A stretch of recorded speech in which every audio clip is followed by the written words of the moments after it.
Amen. Gloire à Dieu. Jésus-Christ guérit. Jésus-Christ guérit, le pied qui est comme ça devient droit. Je me rappelle, j'étais allé à un séminaire. Les gens là disaient que Jésus ne guérit pas. Et il y avait un monsieur qui avait mal aux yeux. Je lui ai dit que je leur ai dit que Jésus guérit. Ils m'ont dit Jésus ne guérit pas. Je dis il guérit. Il dit qu'il ne guérit pas. C'est lui là levé la main, il a dit que présentement j'ai mal aux yeux. Si ton Jésus guérit, je veux me voir guérir. Je lui ai dit approche. J'ai posé les mains sur ses yeux. J'ai dit main de yeux. Je t'ordonne libère au nom de Jésus. J'ai lâché. Je lui ai dit dis la vérité. Qu'est-ce que tu as fait? Qu'est-ce que tu as fait que ça finit? J'ai dit que je n'ai rien fait. Mais c'est Jésus que je sais qui t'a guéri. Et Jésus guérit jusqu'aujourd'hui. Après, je suis sorti. Quand j'arrive, je suis en train d'ouvrir la portière de ma voiture. J'entends quand il ne touche pas derrière. Il me dit que c'est moi que tu as prié, j'ai été guéri. C'est moi que tu as prié, j'ai été guéri. Dis-moi comment tu as fait ça. Je lui ai dit que moi je n'ai rien fait. Si Jésus a son nom, les malades sont guéris, les morts sont ressuscités, les sourds entendent, les gens qui ont le cancer sont guéris. Il suffit seulement de croire qu'il peut agir dans ta vie et il va agir. Vous avez suivi le témoignage de ce matin. Quand on a appelé cette dame, elle avait mal complètement. Mais Dieu l'a guéri. Le monsieur a pris mon numéro, il m'a dit que non, j'ai envie vraiment qu'on partage la parole de Dieu. Je veux savoir ces choses.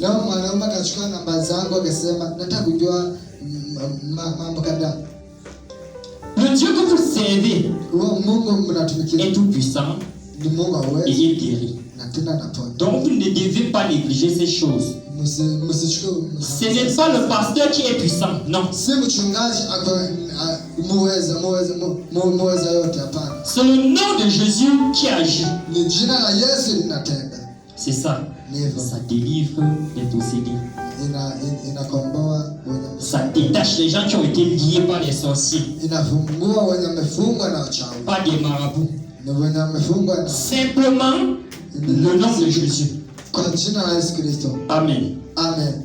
Nous allons maintenant passer sur notre message. Bien que le temps est bien passé, le message que j'avais aujourd'hui devait prendre un peu de temps. Mais on va voir comment faire. Alléluia. Amen. Je voulais toucher un sujet très important aujourd'hui.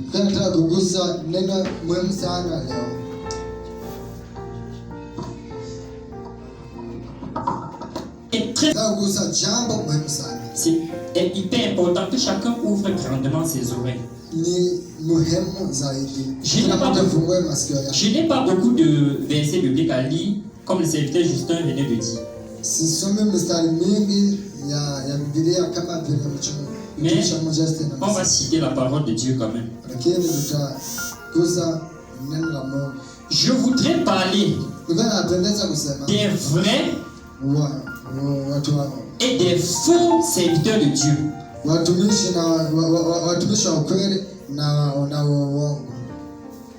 Parce que dans les églises aujourd'hui, on se laisse entraîner avec tout, partout.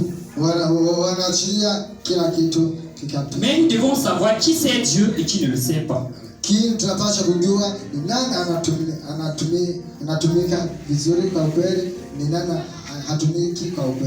Aujourd'hui, ce que les gens poursuivent le plus, c'est le miracle et la prophétie. Dès qu'il part, un pasteur commence à prier. Il me dit que Dieu m'a montré telle chose. Il tombe sans glisser. Il ne réfléchit plus pour voir si c'est un bon serviteur de Dieu ou c'est un faux.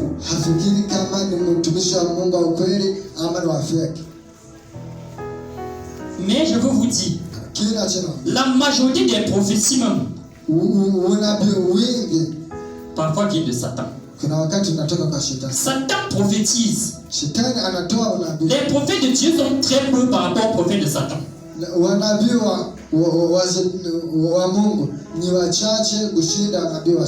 Le temps d'Élie, il y avait combien de prophètes de Dieu? Et il y avait combien de prophètes de Baal?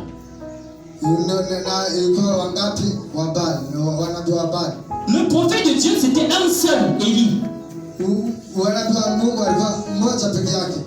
Dans tout Israël.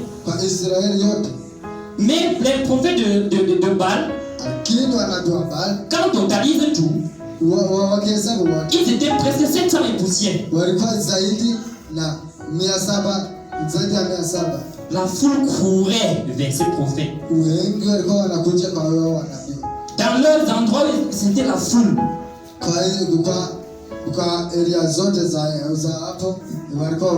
Mais est-ce que Dieu était là? Non. C'est pour ça quand Élie avait mis l'holocauste, le sacrifice,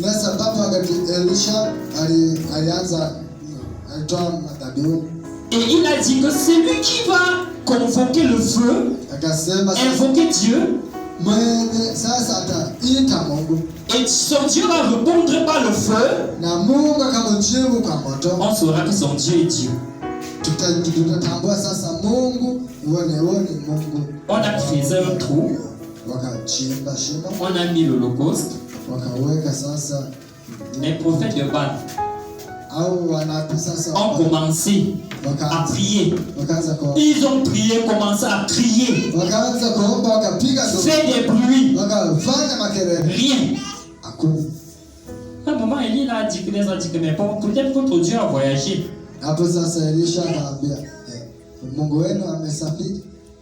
Peut-être votre Dieu dort. Criez un peu plus fort pour qu'il se réveille.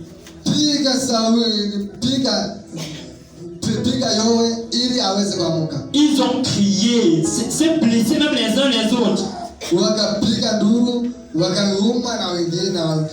Rien. Qu'est-ce qu'Élie a fait? Il a mis l'holocauste. Il a juste prié. Une seule parole.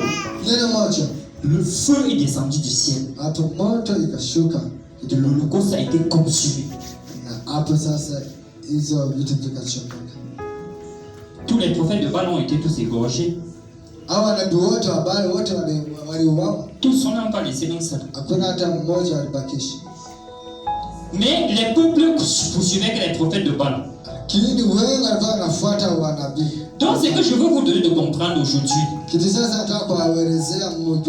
est le premier élément pour savoir si quelqu'un qui parle de la parole de Dieu, c'est Dieu ou pas?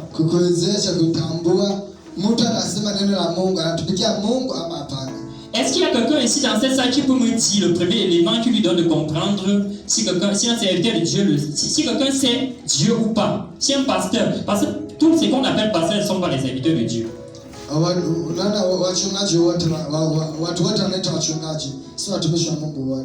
Et s'il y a quelqu'un qui peut me donner un seul exemple, pour lui, que quand il voit ça, il sait que ça, c'est pas un serviteur de Dieu.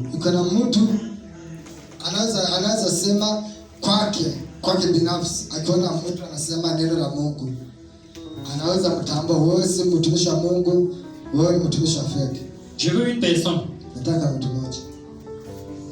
Il y a la manière qu'il peut prier pour les gens ou qu'il peut prêcher l'évangile. Et tu peux dire que l'autre ici il est mélangé. Amen. Amen. Oui. Là, ce qu'elle vient de dire est juste. On peut beaucoup décortiquer.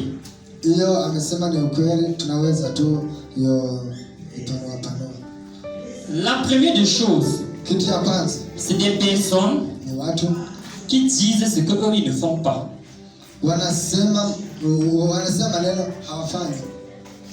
Il va vous dire, faites ceci, mais quand tu vois sa vie, c'est le contraire. C'est le contraire. Il va dire, allez pas chercher les femmes. Mais dans la chorale, il a les femmes dedans. Ça, c'est le premier insigne. Regardons acte 1.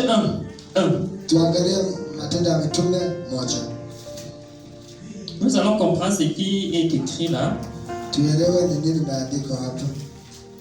Peu le lien qui soit lié.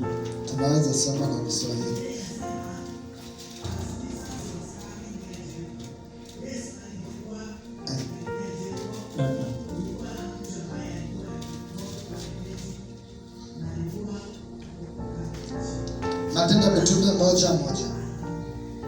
Kitabu kile cha kwanza nalikiandika Teofilo katika habari ya mambo yote aliyoanza Yesu kufanya na kufundisha. Amen. Amen. Théophile, j'ai parlé dans mon premier livre de ce que Jésus-Christ a commencé par faire et enseigner. Amen. Jésus-Christ, avant qu'il ne parle, il faisait. Il ne parlait même pas, il cherchait à faire. Il faisait et il parlait. Ça veut dire, un pasteur, c'est celui que quand tu regardes sa vie, tu vois ce qu'il prêche. Il y aura toujours les gens qui vont mal parler des pasteurs, ça c'est sûr. Mais celui qui est vrai, quand on va lui parler de ces choses, il saura que c'est fake.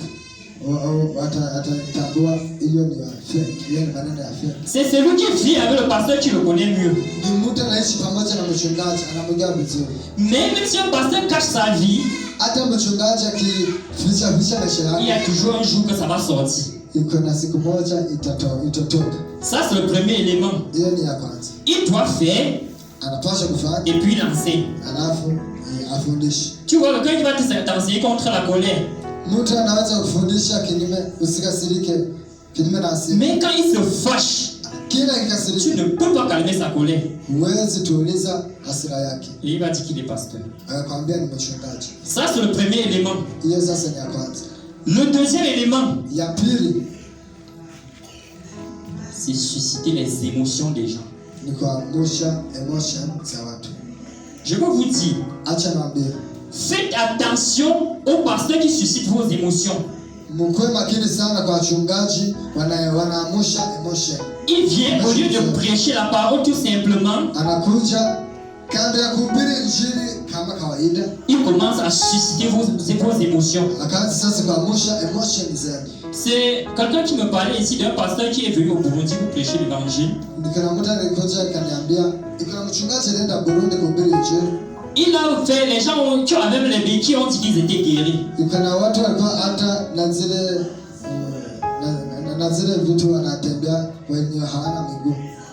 Ils se sont levés, ils ont dit que nous sommes guéris.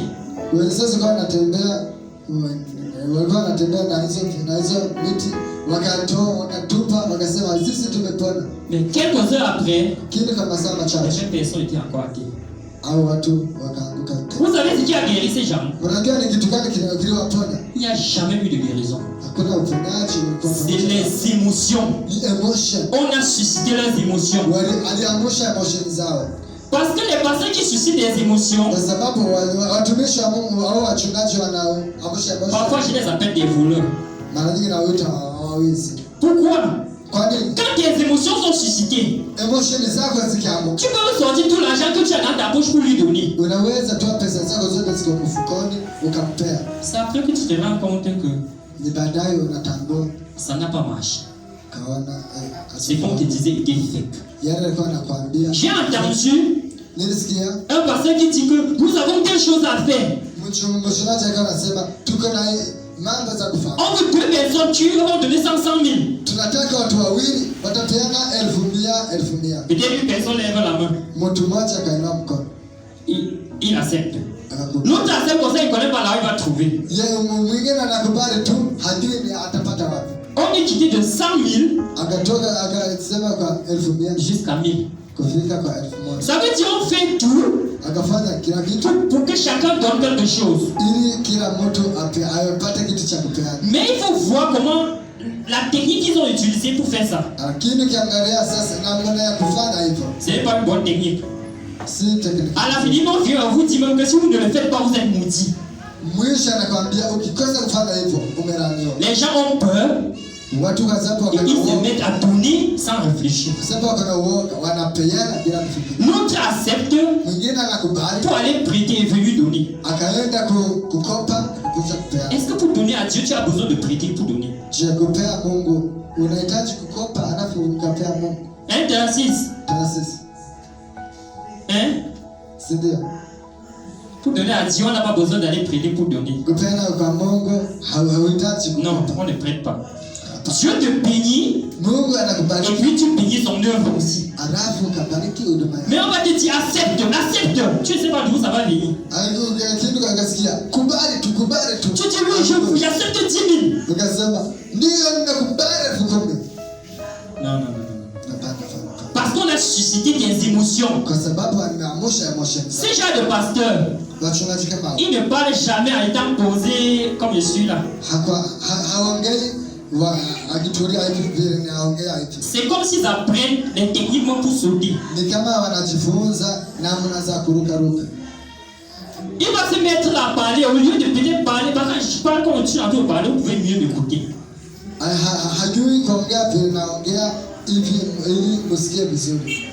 Mais quand il va venir là, il va commencer à faire des bruits. Je vois un visa dans la salle qui est prêt à recevoir. Aïe. Il commence à faire des choses comme ça.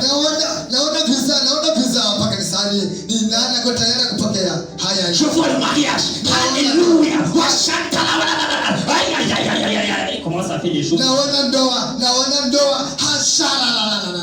Il commence à faire des choses. Tu es assis. C'est comme si tu es dans l'avion en train de planer alors que tu es dans une salle. Il ne laisse pas ton cerveau réfléchir. Tu es dans une salle. Mais c'est comme tu étais dans l'avion. C'est comme tu planais déjà pour aller aux États-Unis. Quelle est la femme qui n'a pas d'enfant dans cette salle? Aïe. Elle est où? Qu'elle s'avance. Pourquoi tu te pousses par terre? Il ne laisse pas ton cerveau réfléchir. Il bavarde beaucoup. Parfois, quand il voit que vous voulez être un peu posé, il se met à chanter. Il fait tellement de bruit. À la fin, si tu me poses la question, tu as prêché sur quoi? Il ne peut pas répondre. Il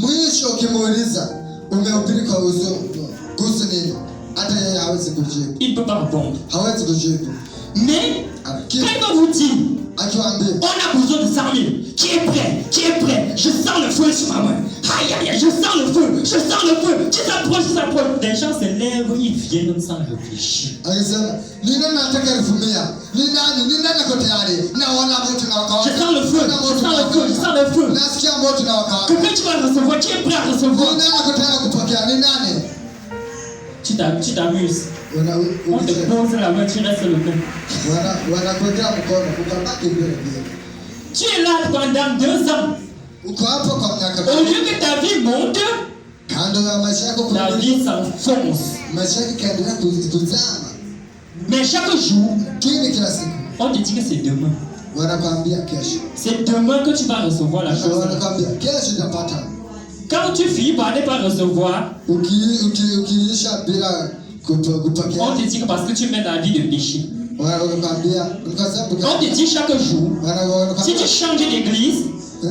changes d'église, ta bénédiction est partie. baraka zako zitaondoka. Faisons attention aux faux pasteurs. Mkuwe makini sana kwa watumishi wa feki. La Bible dit qu'ils posent les fardeaux sur leur bouquet. Biblia inasema hizo ni mizigo wanaweka kwa bicha. Et ils ne sont pas prêts à toucher avec leur bout du doigt. Ils ne sont pas prêts à toucher cela avec leur bout du doigt. Hawako tayari hata kugusa na mkono na vidole vyao kwa hiyo mizigo yenu. Autre chose, kitu kingine. L'église. Kanisa. Où il y a les églises ici qu'on parle de l'argent plus que toute chose. Kuna makanisa hapo nje wanaongea kuhusu fedha peke yake kushinda kila kitu. Plus que toute chose. Kushinda kila kitu. J'ai vu des églises. John et moi on est partis prêcher dans une église. John na mimi tulienda kuhubiri injili kwa kanisa fulani. Au moment des offrandes, wakati wa masadaka, il y a d'abord plein de choses qu'il faut donner. Iko na namna nyingi sana za kupeana masadaka. Maintenant, chacun sur la chaise où il est assis, mahali kila mtu ameketi, il paye par an. Par an. C'est par il paye par mois. Analipa kwa mwezi. Ça veut dire que la place où inamaanisha sasa mahali t'es assis, t'es assis là. Hapo mahali tunasasa mketi. Tu payes ça par mois. Hapo anapaswa kulipia kwa mwezi. Sans compter les offrandes. Bila kuhesabu sadaka. Sans compter la dîme. Bila kuhesabu fungu. Sans compter la contribution pour le loyer. Bila kuhesabu kuhusu kulipa rent. Sans compter d'autres choses. Na bila kuhesabu. Mais on te dit la place que tu es assis là c'est 2000 par mois. Wanakuambia hapo mketi. Tu ne veux pas. Kwa mwezi. Tu ne veux pas. Tu pars. Pourquoi baptiser quelqu'un? Tu payes. Je sais qu'ils vont comprendre, c'est parce que nos messages sont sur les réseaux sociaux, ils vont comprendre ce que je dis là. Mais c'est la vérité que je dis.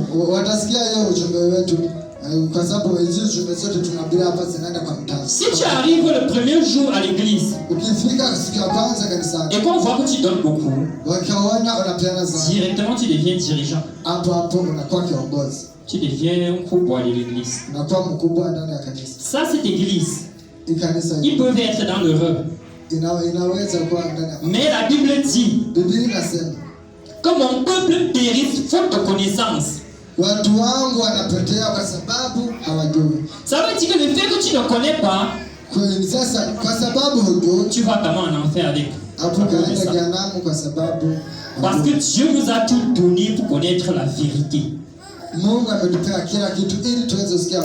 L'église a besoin d'argent pour fonctionner, c'est vrai.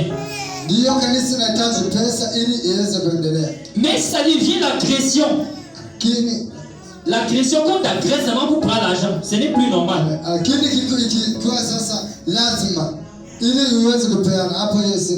C'est pas normal. Quand tu es assis, tu n'as pas l'argent dans ta poche, tu trembles. Tu as honte. Parce qu'on va demander encore. Le jour là que j'étais là, on a dit qu'après tout, chacun doit tout prévoir quelque chose que tu donnes au pasteur.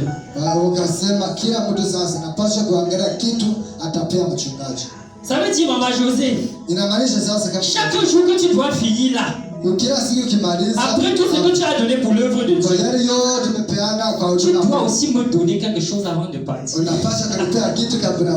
Sinon tu ne pars pas. Attention. Sachez où Dieu est ou où Dieu n'est pas.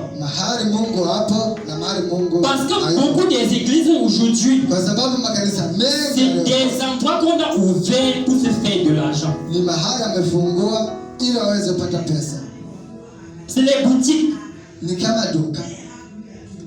Tu viens là-bas, tu n'as pas l'argent, il n'y a pas ta place là. Tu pars. Ne viens pas, tu dis que je n'ai pas d'argent, je veux que vous priez pour moi, que j'ai le travail. Non, on ne te veut pas.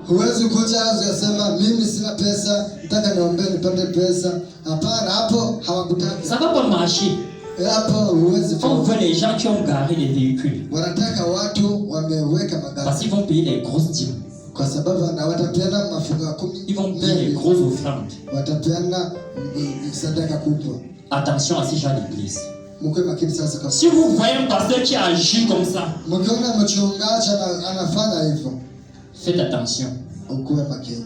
Parce que beaucoup aujourd'hui ne connaissent même pas Dieu. Ils ont manqué de travail et ils ont ouvert des églises. Tout s'est rempli des poches. Et ces gens d'église, ils combattent maintenant les églises qui prêchent la vérité. Quand ils voient que vous prêchez la vérité, ils sont contre vous. C'est comme ça que vous avez vu qu'on a fait les choses devant l'église. Ils ne veulent pas voir les gens dans l'église qui prêchent la vérité. Je vous dis aussi comme ça parce que nous sommes attaqués ici. Ici. C'est toujours les églises qui sont là qui nous attaquent ici. Nous n'avons jamais prié contre quelqu'un ici. Mais des gens sont en train de nous attaquer. Nous ne savons pas pourquoi. Voilà, je ne vais pas donner les détails là, c'est ça, ceux qui étaient là jeudi que je vous avais donné les détails.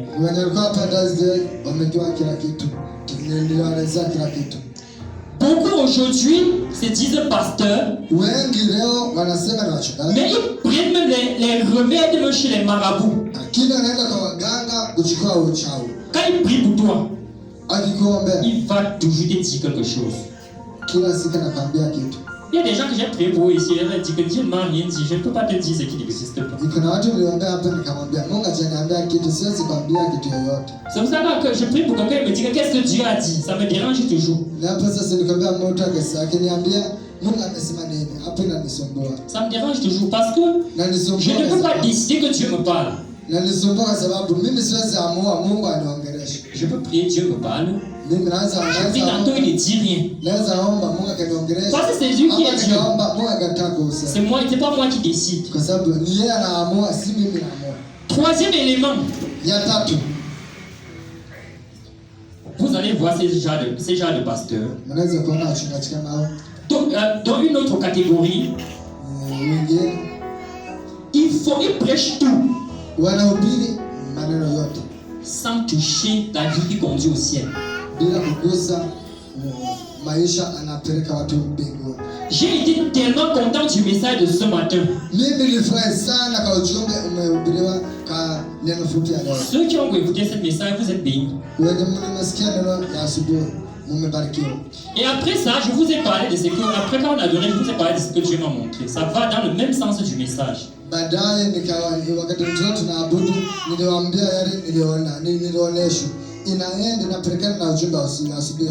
qu'en réalité aujourd'hui, le message qui conduit au ciel n'est plus prêché. C'est le message de l'enfer qui est prêché dans les églises aujourd'hui. On vous dit que non, Dieu ne regarde pas vos péchés. Dieu est amour. Il vous aime. Il ne regarde pas vos péchés. C'est le message de l'enfer.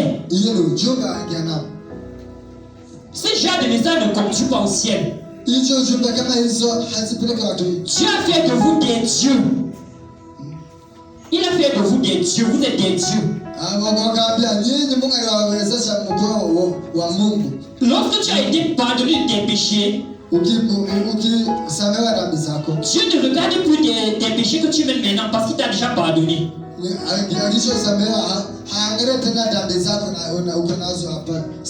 Ce message de l'enfer, c'est un message qui ne conduit pas au ciel. Pourquoi? C'est la sanctification qui conduit au ciel. Dieu nous sauve pour que nous marchions comme Jésus lui-même a marché sur la terre. J'ai entendu un serviteur de Dieu dire, même si Dieu te trouve sur la femme de quelqu'un, même si Dieu te trouve sur la femme de quelqu'un, tu vas aller au ciel. Parce qu'il t'a déjà pardonné de tes péchés. Attention à ça. Le message, c'est le message de l'enfer qui vient de Satan lui-même. Donc nous devons faire très attention à ces gens de serviteurs de Dieu qui prêchent les pareilles choses.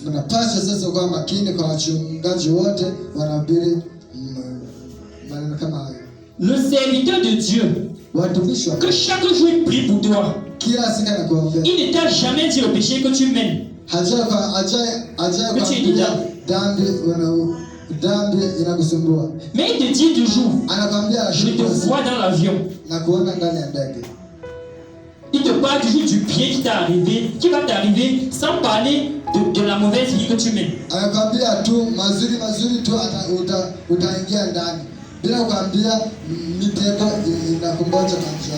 Il n'est pas différent d'un marabout. Quelqu'un a déjà entendu un marabout qui dit à un voleur de laisser le vol.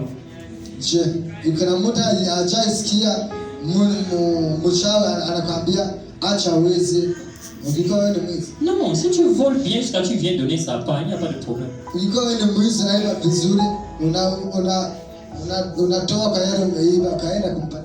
y a des églises ici d'ailleurs que tu es prostituée et que tu payes bien ta dîme, il n'y a pas de problème.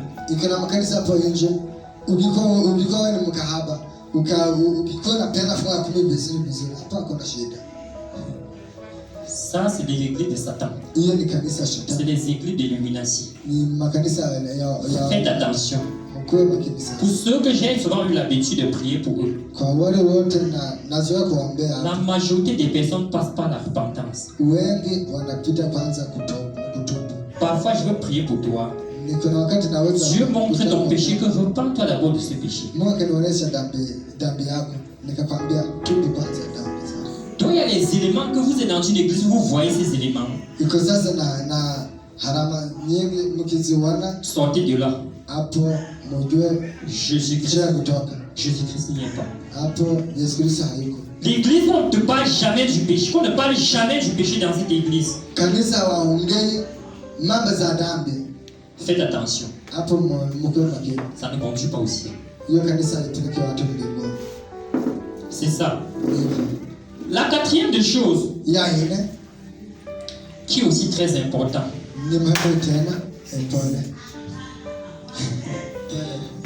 La quatrième des choses qui est aussi très importante. Lorsque vous êtes dans une église, priez et demandez à Dieu. Ça, c'est un secret que je vous donne. Si vous voyez un serviteur de Dieu, pourquoi un serviteur de Dieu est très doux? Il est très posé. Quand les enseignent ça dans l'école, en psychologie, en sociologie, on les enseigne ça. Psychologie, sociologie, on les dit vraiment qu'ils doivent aborder les gens très doux, comme l'agneau.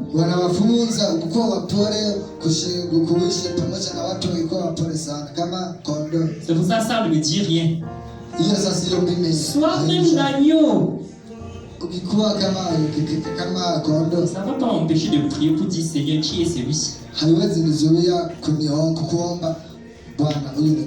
C'est qui?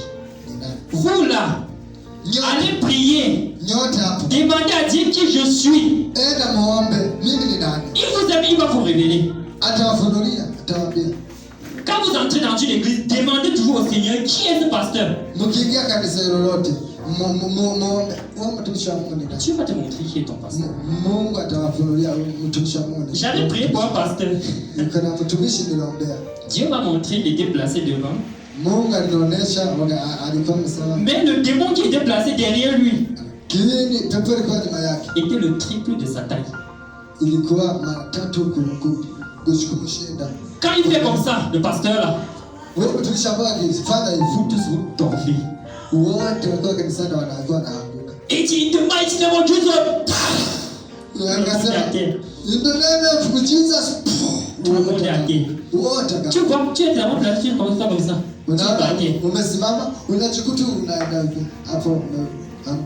C'est pour ça que si vous êtes dans une église, quand tout le monde tombe, faites attention. Depuis que vous êtes ici, qui a vu quelqu'un tomber ici? Peut-être une fois, une personne, depuis qu'on est ici.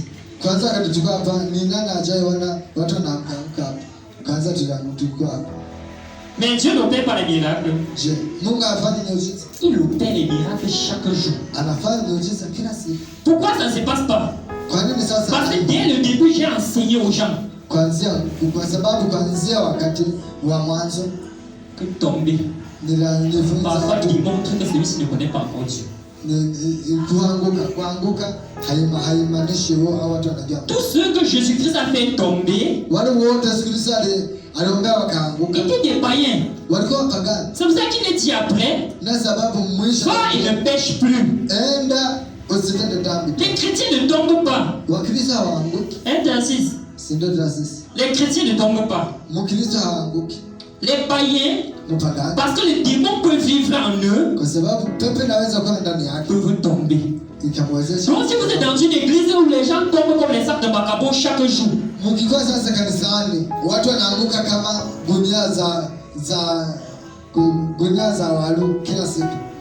c'est qu'il y a un problème.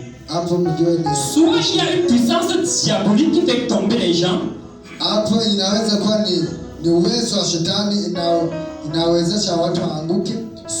drogue. Il y a eu une église où ils mettaient la drogue sur le ventilateur.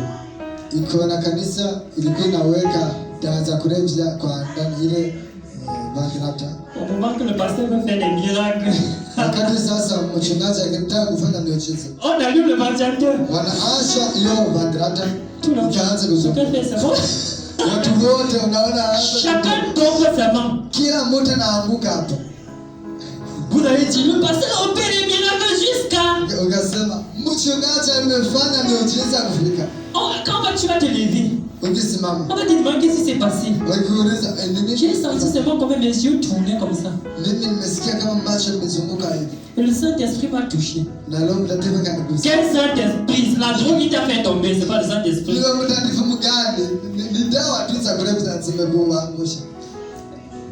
Que je ne traîne pas les secrets des pasteurs ici. Il y a un pasteur qui avait pris le remède chez un marabout pour faire tomber les gens. Donc, quand il ouvre les mains avec, tous ceux qui vont toucher vont tomber. Un jour, ça va partir au marché. Ça va faire partir au marché. Son huile était finie. Il a mis l'huile de son mari.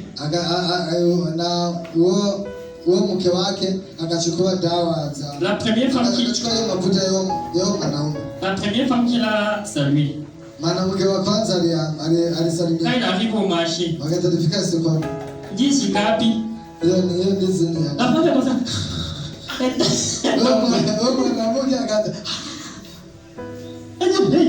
Elle fuit. Deuxième personne. Elle a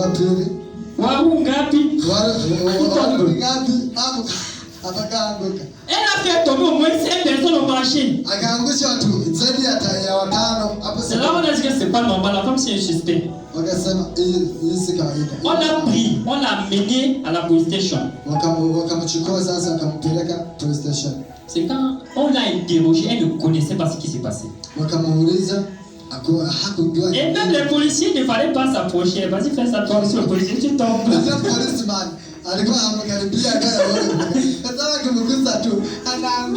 on lui dit seulement, on avance. Elle est devant, on est derrière. Vas-y, fais ça, tu tombes. C'est quand la femme a réfléchi. Elle s'est rendue compte qu'elle avait mis l'huile de son mari. Et son mari était pasteur. Il faisait tomber tout le monde à l'église. On dit mon pasteur est puissant. Il n'est pas puissant. C'est la puissance diabolique. Donc ne courez pas, vous allez dans les églises parce que vous voyez les gens tomber là-bas. Non. La Bible nous dit dans Matthieu, beaucoup diront ces jours, n'avons-nous pas prophétisé à ton nom?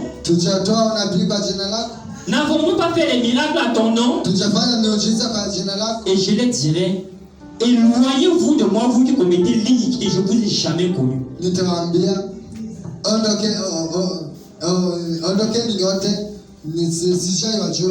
C'est Jésus qui va le faire. Le miracle ne montre pas que là-bas c'est Dieu. Non.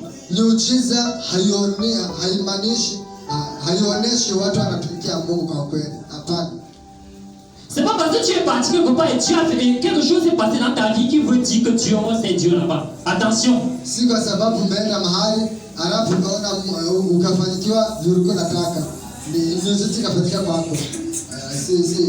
Dans le réseau social, nous avons entendu le pasteur qui disait que tous les enfants que vous avez vus chez moi et vous avez fui l'église, ils vont récupérer tout ça.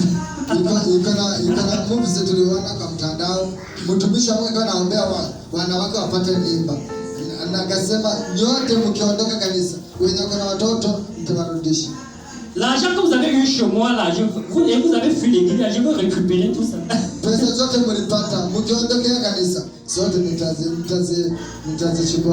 C'est pas le film, c'est un pasteur. Vous me suivez? Les miracles sont venus de Dieu ou de Satan.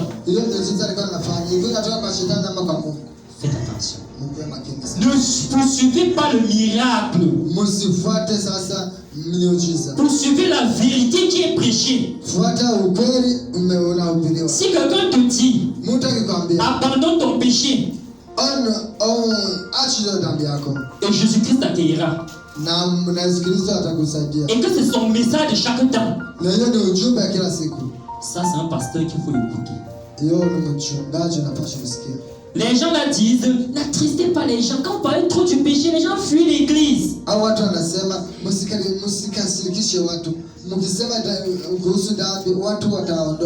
Qui partent? Et que Dieu reste qui sont de Dieu. C'est ça qui est important. Ce n'est pas la foule qui est importante. C'est toi chrétien qui aiment Dieu. C'est ceux-là que Dieu veut dans l'église. Le prédicateur de ce matin a dit une chose. Que soyez vrai avec Dieu. Quand tu es vrai avec Dieu, Dieu va te conduire par les serviteurs qui sont vrais. Quand tu es un chasseur de miracles, Satan te conduira là où il y a les faiseurs de miracles. Seulement quand tu vas aller là-bas 10 ans, tu n'auras jamais ce miracle.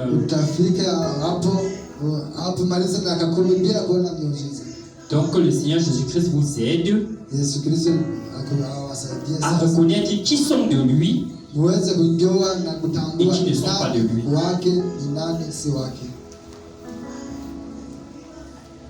Il y a un pasteur que quand on avait fermé les églises, il a commencé lui à vendre des alcools.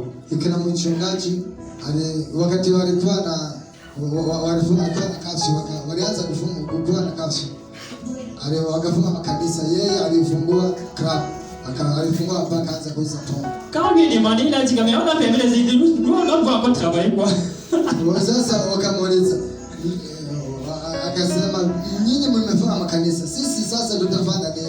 Donc c'est avec Dieu pour lui. C'est là où on cherche l'argent. Pour ceux qui veulent être des serviteurs de Dieu ici, faites attention à ça. Dès que vous commencez à servir Dieu pour chercher l'argent, Satan va se déchirer sur votre passage et vous êtes perdu. Que Dieu vous aide. Ce n'est pas facile. Mais lorsque vous aimez Dieu, il vous conduira dans la vérité. Que le Seigneur vous bénisse. Je n'ai pas fini ce message. On pourra continuer pour entrer plus dans des détails.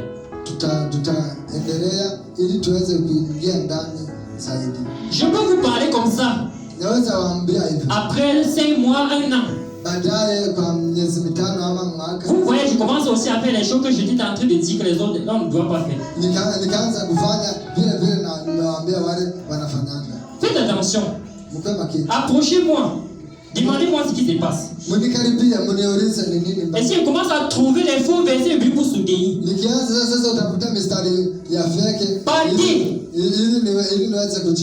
partez. Sachez que Dieu n'est plus là.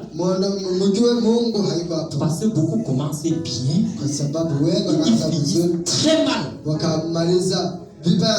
J'en connais beaucoup qui ont commencé par Dieu, ils ont fini par Satan. Aujourd'hui, ils aiment Satan. Donc que Dieu vous aide à demeurer dans sa volonté. Qu'il vous bénisse abondamment. Amen. Amen.